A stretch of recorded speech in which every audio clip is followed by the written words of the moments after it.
Je neuveriteľné, akú drzosť má minister pôdohospodárstva, že v tričku za 1500 eur sa premáva po obchode a robí trapné videjka a ľuďom na Slovensku odkazuje, že akí majú byť spokojní a milo prekvapení, aké sú potraviny lacné.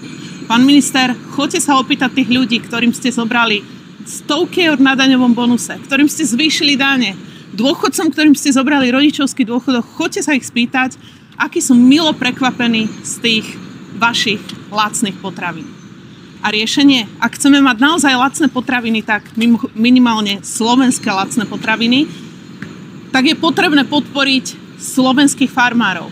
Pán minister Takáč má desiatky, stovky miliónov eur, ktoré má takto na zlatom podnose, sú to európske peniaze, nemusí od pána ministra financií pýtať ani jediné euro, stačí, keď tie peniaze pošle farmárom. Minulý rok, aj som na to upozorňovala, celý rok vyplakával, ako sa mu nikto nehlási do výziev, vyzýval farmárov, aby sa prihlásili, lebo ináč mu tie peniaze prepadnú. A keď sa mu konečne tí farmári prihlásili na jedinú výzvu, ktorú vypísal, 74 na podporu inovácií pre farmárov, prihlásilo sa mu 722 farmárov, tak oznámil, že tú výzvu ruší.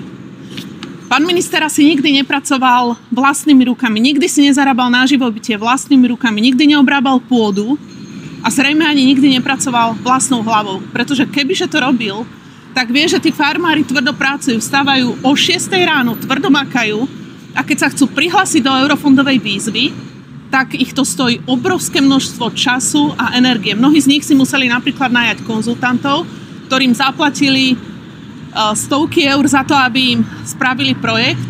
Ale pán minister Takáč im povedal, že milí farmári, síce ste si dali obrovskú námahu s vyplňaním projektu, s prihláškou a teraz viete, čo s ňou môžete urobiť?